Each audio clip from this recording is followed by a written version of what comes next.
All right. Check on my YouTube and see if you see somebody live. If you see me on live.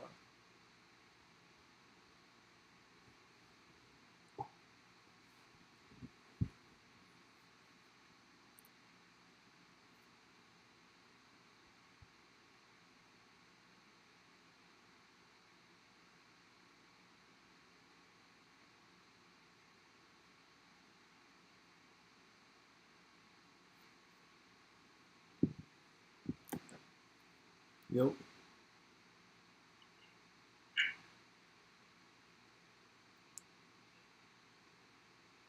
Oh yeah, it looks okay. It shows. All right, I'm live.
Recording in progress.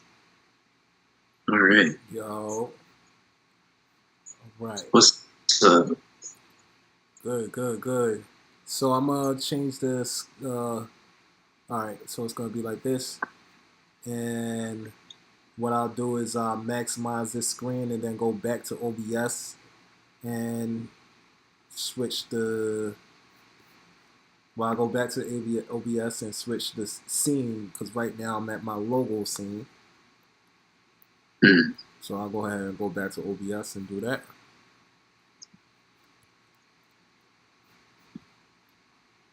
Peace. Peace. Welcome to Freedom Culture. All right. So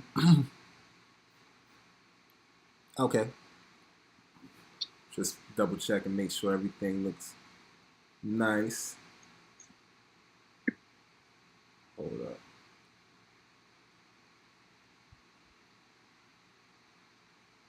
Sending this to my mans right now. Mm. Shout out to Nate.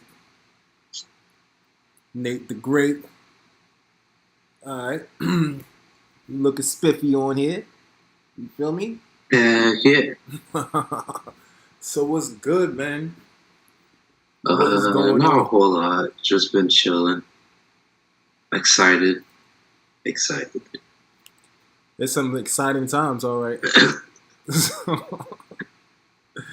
Been waiting forever. So it's just like, it finally came. And it's not quite where we want it yet, but we have the right momentum. We're like, we'll just wait more. Right. What's a few more waitings? Right. Hold on 1 second. Just want to check on the viewing of because for some reason it seems like a little lopsided when it comes to the viewing. Like this is how it's like showing out. Oh, okay. So I think you gotta go into this, like, open up OBS and edit the thing. So, like, click on the what's it called? Not scene, but the source. You click on the source, and then there should be like these little red squares, Right. and you might have to like fit it back into the frame. Okay.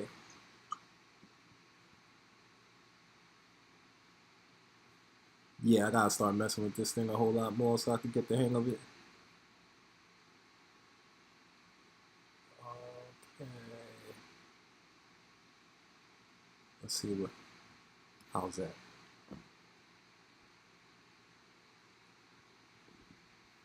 See if that works. Yeah. Just give me 1 quick second while I'll make sure that everything's looking spiffy.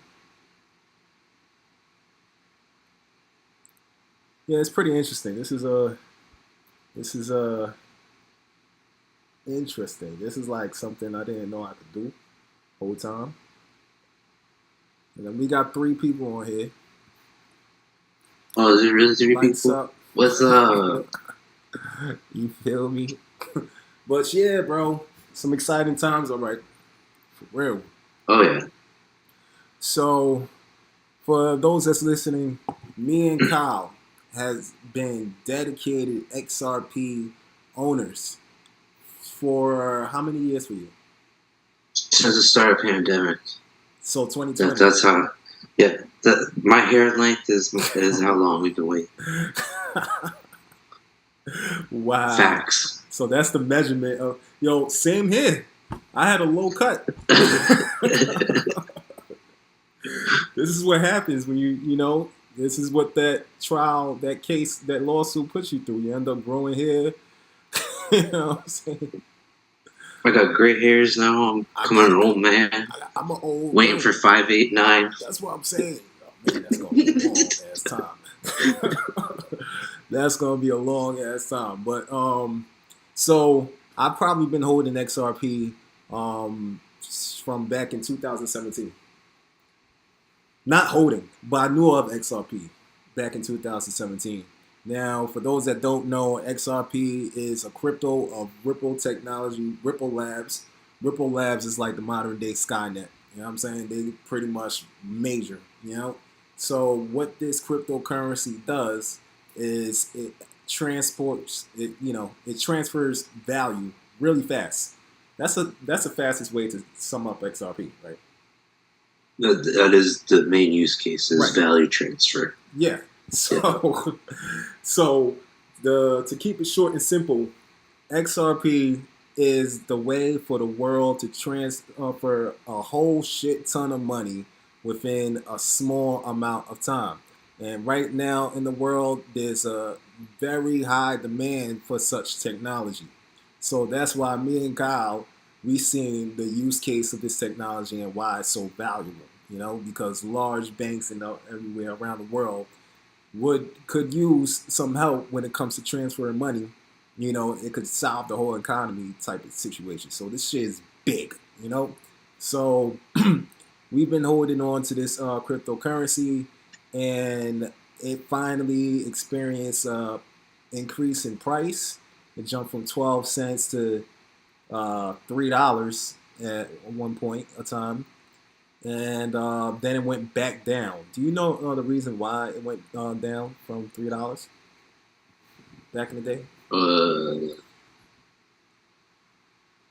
not offhand. Yeah, Not offhand. yeah, I'm not sure. If I were to guess, that's probably around the same time frame. I'm going to guess Jed McCaleb had his split, and he started Stellar. Okay. But I'm not 100%. That's Yeah, just an educated guess.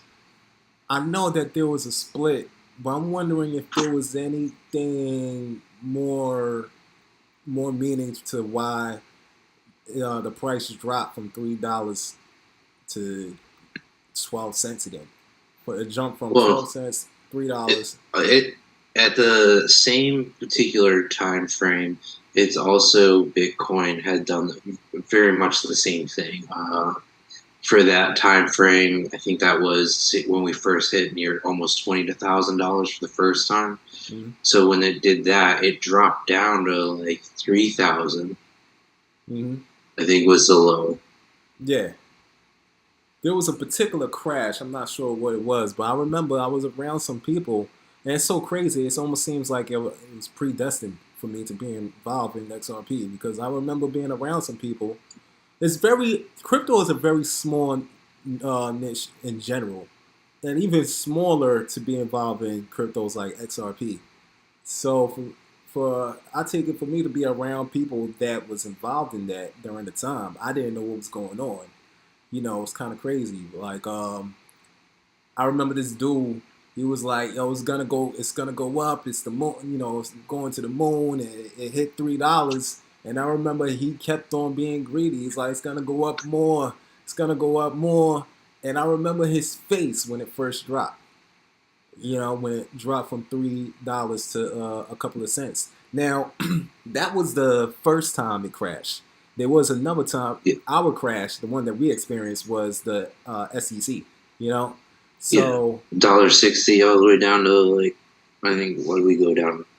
70 cents, 80 cents at the first part. right, 70, 80. I was in it for the ride up and the ride down.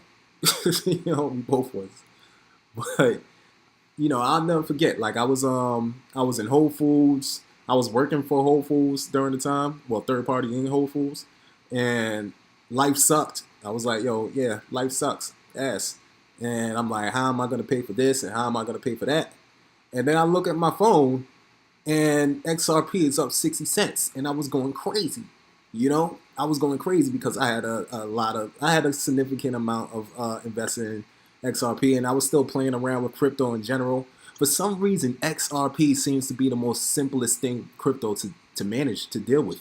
You know, I Yeah. don't know why. It's like I was dealing with Ethereum, I was dealing with Bitcoin, and I was kind of freaked out. If it wasn't for XRP, I probably would have been freaked out from crypto in general. You know, but so I was in Whole Foods and I was broke as fuck, and then next thing you know, I'm not. And I'm like, wow, I feel like a culture shock because just a second ago, I was like ready to jump off a bridge. And right now, I'm here like, yo, I'm paid. How did that just happen? you know? So that was an eye opener.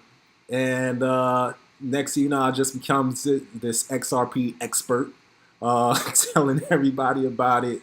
And I'm just buying XRP. I'm here like, hey man, it's nothing but a thing. Go ahead and get you some a dollar XRP. I'm about to get this at $1.60. I'm gonna keep on buying until it hits $2. Because I thought it was to the moon. And next thing you know, the SEC case came around. XRP was being taken to court for being a security. Now, could you explain what a security is? Yeah, so security is basically this idea that you have a contract between two parties, and the parties are saying, "Look, I'm gonna make you money. All you got to do is, put down X, Y, Z." So, In most cases, it's going to be money, and there's going to be a trade-off between the two parties. The trade-off item that's typically like so in most cases, let's say use the stock market. A company is like, we want to raise some capital. We promise you that we will give you a return on your investment because what you're doing is you're helping our company grow, and that is our promise to you, basically. Mm-hmm. And so that promise is that contract, more or less, and that's what creates that security because you now have a piece of like security, a peace of mind, I guess, that this company is going to do something good for you, and they're going to make you money based off of what you put in. Right. And so that's the security. Mm-hmm. So pretty much like, if you, it's kind of like a crowdfund almost in a sense, right? Well, the difference between a crowdfund is that there is no guarantee for anything. Mm-hmm. So it's just like what you're doing on a crowdfund is you're saying, "Hey, I'm trying to take donations. I will give you prizes for you donating high amounts, but that doesn't equate like you're going to get rich off of me. Like I'm not telling you this is a financial thing for you. This is just I got a product or a service, and you're crowdfunding me so that I can provide that, and I might give you something in return, but that doesn't equate actual value. Yeah, it's not a guarantee. This could flop, as a matter of fact, type of thing. Yeah. Whereas if it would be different if the crowdfunding would go like, all right, well, if you donate XYZ into our thing, we promise you're going to make $1,000, $2,000, $5,000. Arbitrary number. They don't even have to put a number in there. They can just say you're gonna make money. Right. And the moment they say you're gonna make money, now it's a contract. Okay. So, in layman's terms, like imagine a company that your man's is with them, and they just gathered you all up, and you're like, your man's is like, yo, y'all go ahead and invest in this company. I'll give you a contract, guaranteed you're about to get paid when it drops. You know? Yeah. That's the security. Yeah, yeah. If you're saying I'm gonna pay you for this based off of my work, yes. Right.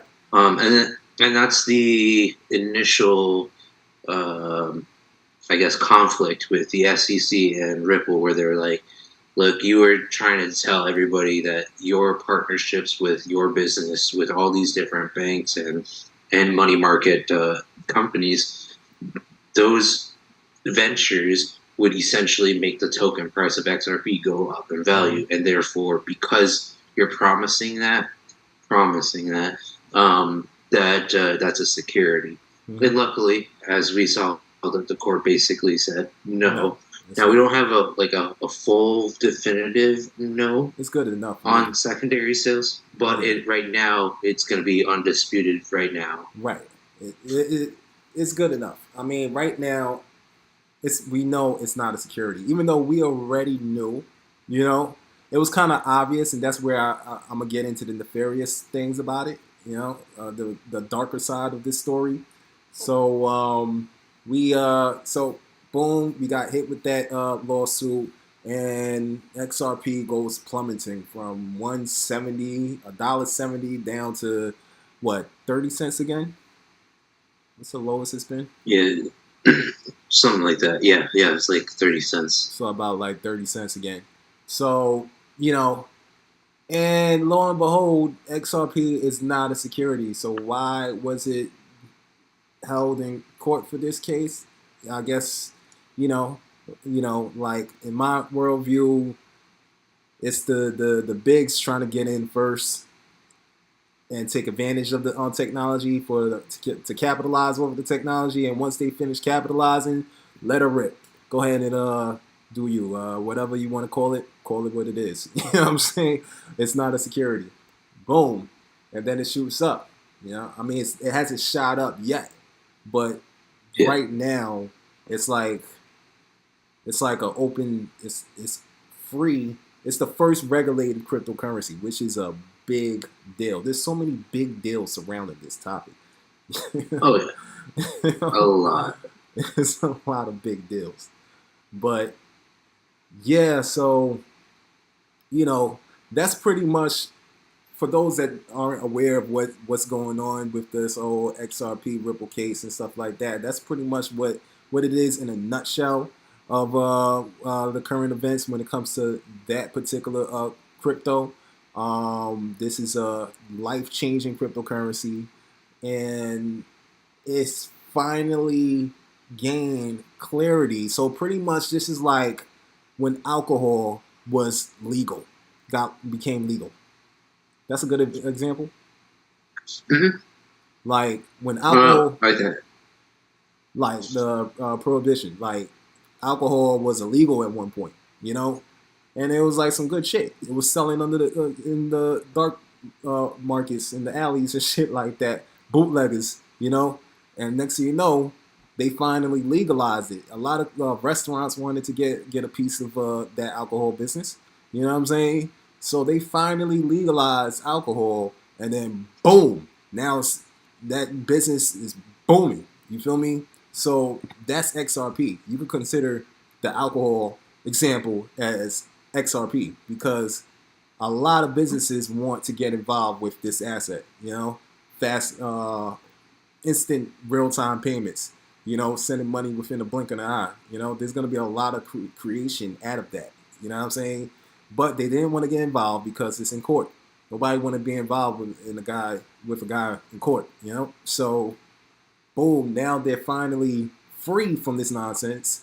Now it's just green light for all institutions and everybody to get involved. Like a lot of people are like interested in the FOMO from regular retail investors, like individuals.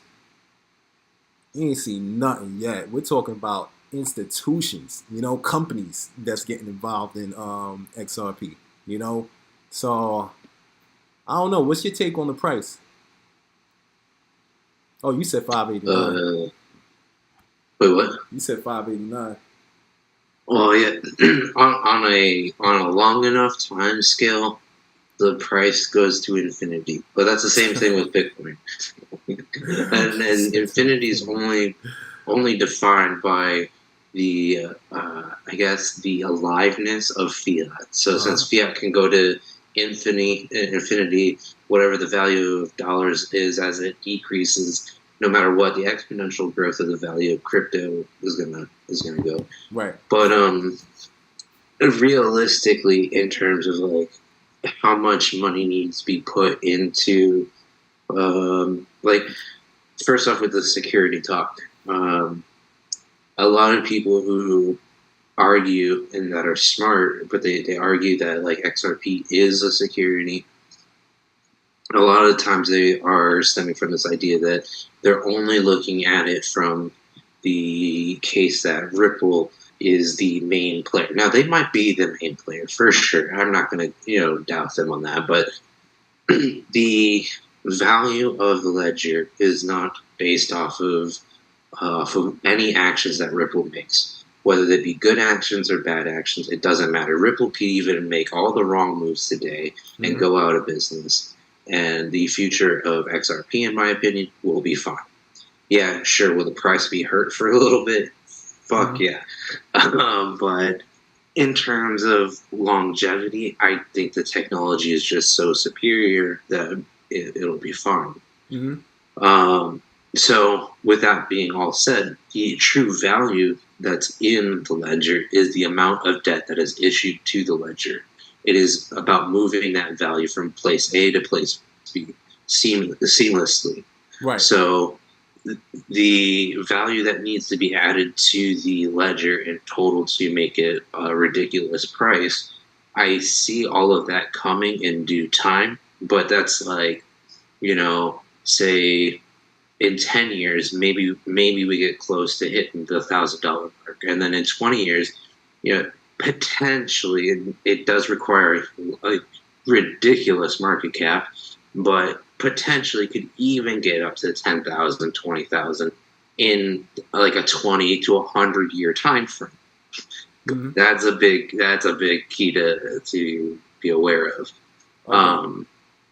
Is it realistic that it'll hit those prices anytime or at all? Really, Mm-hmm. I couldn't really tell you, but understanding that how much I personally like whether Ripple does good or does bad, like I don't really care. I like it because I can move my money the way that I want to move it and not have to be tied down to what the network is trying to tell me. Like if I use Bitcoin or I use Ethereum, they're like, oh, give the network some cut. And it's like it's ridiculous to move $10 and pay anywhere between $1 to $10 and move $10. Like no.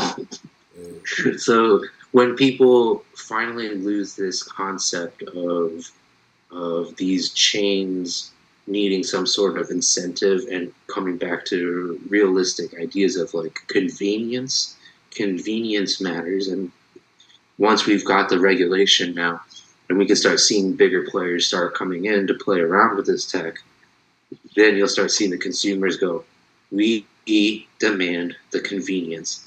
We demand the power of being able to utilize our funds the way we want to use it, not just because we believe in the technology. We already got that part, but it's that, I think the fee part is like the biggest part. You said the fee part?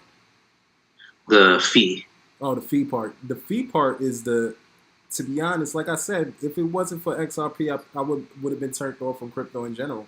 I would have thought it was nonsense. Like, I mean, why am I gonna pay $20 just to send two on Ethereum? Just to send $2, Yeah. $20. What is the experience? What am I paying $20 to send $2 for? What is this? I really think Ethereum is just overrated, and that's why I was thinking like it's just a whole bunch of hype. Bitcoin, I understood it because of it's a way to stash money away from exposure to governments or the bank. For instance, I remember a story with Bill Cosby. When he was going away to jail, his wife couldn't seize any of his money because he had it in Bitcoin. Oh, really? Yeah.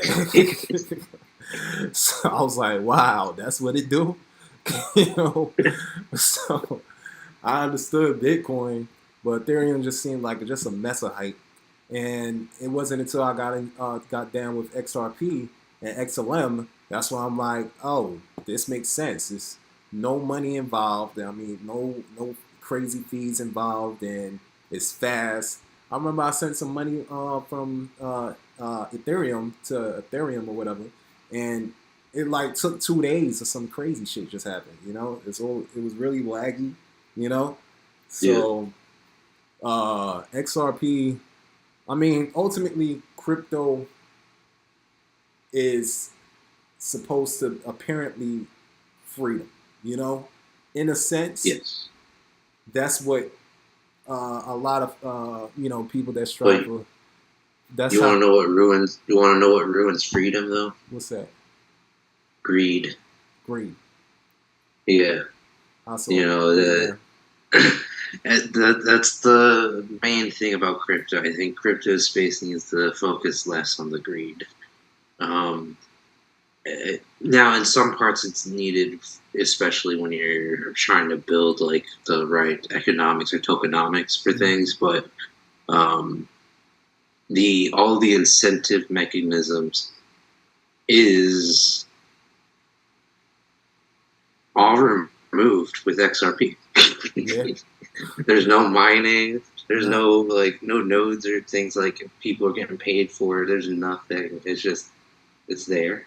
Shit. And it's slowly not going to be there. Yeah. Like it's deflationary. I mean, but it doesn't rapidly lose amount out of the 10 billion or 100 billion that's in there. But yeah, there's just that. And that's it. That's all you need. Yeah, Just that. yeah. That's what I'm saying. Like it lures in a lot of people that really want freedom. Like crypto has the most down, about it freedom fighter people involved. You know what I'm saying? It attracts those kind of people. It attracted me. But the more you go down the rabbit hole, you kind of realize, hence the title of this live, this is a great IMF psyop. You know? Yeah. Yeah. Gotta Yeah. get that reset. Yeah. They got us in a trap. Like like like honey to flies, some shit like that. We just lure us in and just trapped us and shit like that. But you know, how I see it is I'm betting on what I believe will win. And a lot of people feel like, a lot of times winning don't feel great sometimes. you know, like I'm happy. I was happy as hell when the lawsuit dropped. And when I say winning doesn't feel great sometimes you're not excited about what you're right about all the time. I'm not always. I don't want to be right all the time. You know, I just call things out, and people say and people doubt it, and I'm hoping that they're wrong. But reality tells me different. So when reality begins to prove itself, and I turn out to be right, it's bittersweet. But like for instance, the SEC case dropping the XRP case, SEC dropping the XRP case. Yeah, it was amazing. I mean, I've been dealing with this shit for 3 years. Fucking, it was a long fucking ride. It was a rough ride. It feels unrealistic. Now this opens the door for all crypto to explode. For most crypto to explode. And I'm invested in the early stages. It feels good. However, on the flip side, Fed now is about to get passed not too many days from here. The drift into CBDCs, the digital currency. It all makes sense why they dropped the XRP case now, because I've been said that they need XRP for cross-border payments. For the FedNow system, because FedNow doesn't have that functionality. Well, I still don't 100% know if it's finally been confirmed because they like to play with everybody's emotions, and they put up all these different things that they're playing around with, so you don't. It's all speculative on what technology they're going to finalize on. Mm-hmm. But the technical stats of what the FedNow's digital dollar is supposed to be, they all map up to what XRP's maximum capability can end up lining up once it's fully out at scale. So right now, the technology is not even fully out at 100% scale. Like it's like they all they have to do is add these little side chains, and then they can push the transaction output even farther higher and faster. And if you look at like the stats of what the Fed now wants, they want this extreme, fast, efficient machine. And I'm like, ooh, I only know one technology that can scale to those standards. Yeah. I kind of feel like they're shooting themselves in the foot trying to find something else just to prevent 75,000 millionaires from happening.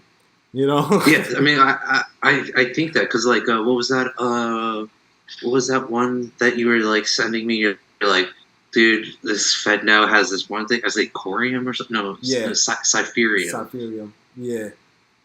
And Cypheriums, I don't think they're on there anymore. I think they got hacked. Yeah, I think they got hacked. They got different layers when it comes to Fed now. They have Metal blockchain. I think that's gonna be like the layer 1 of it. It's a multi-layer. It's like a like a octopus. Like it has multiple things going on. You got the Meta blockchain, which is probably like the foundation of it, and then you got this TASAT, this one private uh, a blockchain company. You can't, they don't have a crypto, but that's supposed to help with businesses tokenize themselves. I mean, help banks with tokenization, so banks can have different cryptos. And so there's different uh, I want to say there's different blockchains to help FedNow, and I feel XRP. And the reason why I say this is because FedNow is a national asset. It's only for U.S. You know, so Yeah. how is somebody going to send money to the grandma in Philippines, you know, or something like that? So they'll implement something that could do such a thing, which is XRP or XLM or something like that, you know. Okay. So Also, this Zoom is about to end here in a second. So I you want to restart the Zoom? let's we could restart the Zoom. We got 7 minutes. We're gonna restart Okay. the Zoom, and we're gonna go in on a different topic. Right now, the most craziest thing that you can say about this IMF PSYOP and XRP. Well, for me, Yeah, uh, uh, what's the most craziest? the most craziest one is me not being religious and the idea that Revelations is here. Yeah, I don't know what to do about that because it does seem like it's it, like and I don't really. That's not my thing. it's like what do you look? I didn't create the thing. I just got paid for the thing. Uh, yeah, I think my that's the craziest. yeah, it's crazy. Like when you connect the dots and stuff like that. Like in Revelations 13, the mark of the beast, and then you got Ripple actually has a patent that involves inflating, you Oh, know, did it? yeah, they actually had a patent that you could get paid.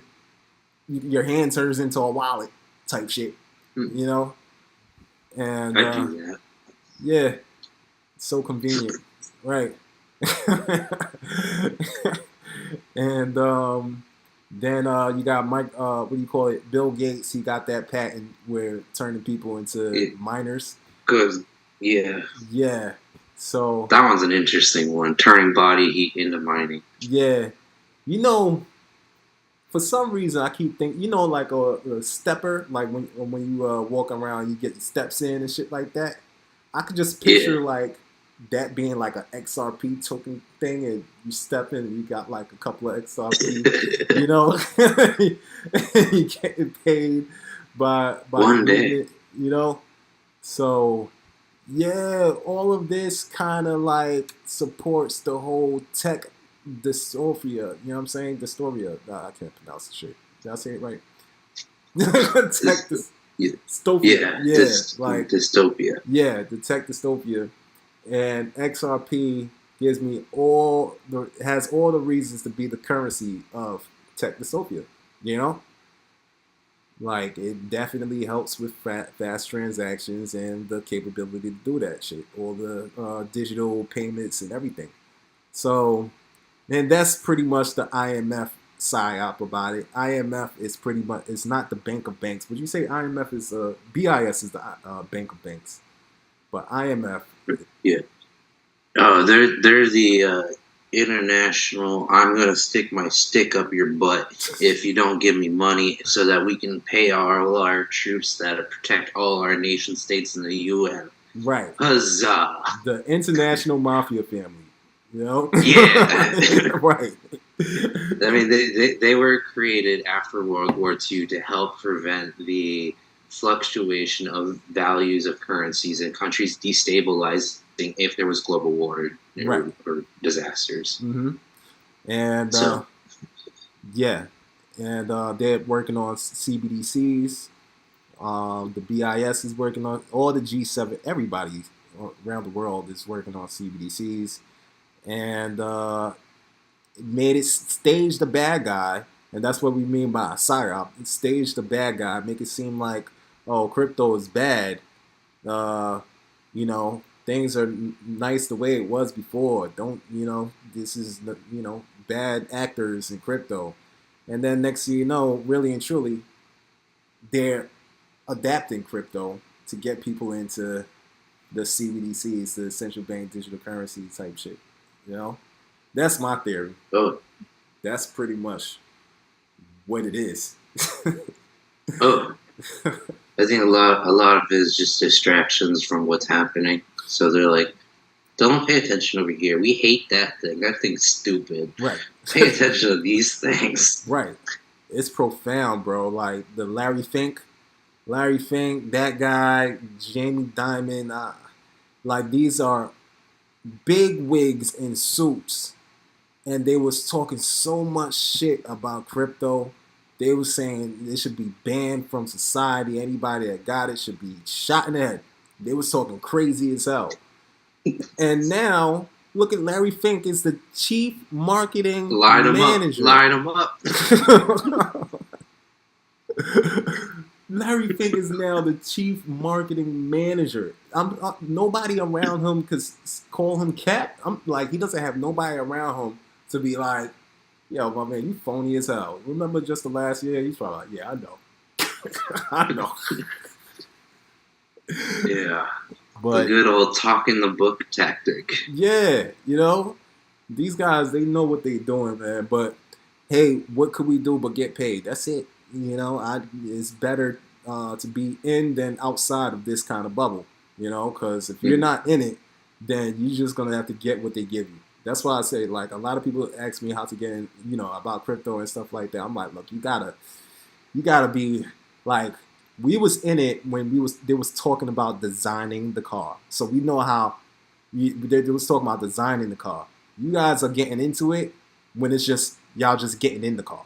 We know how the car works. You know what I'm saying? Y'all just gonna jump in the car and just you're pretty much just gonna get what they give you.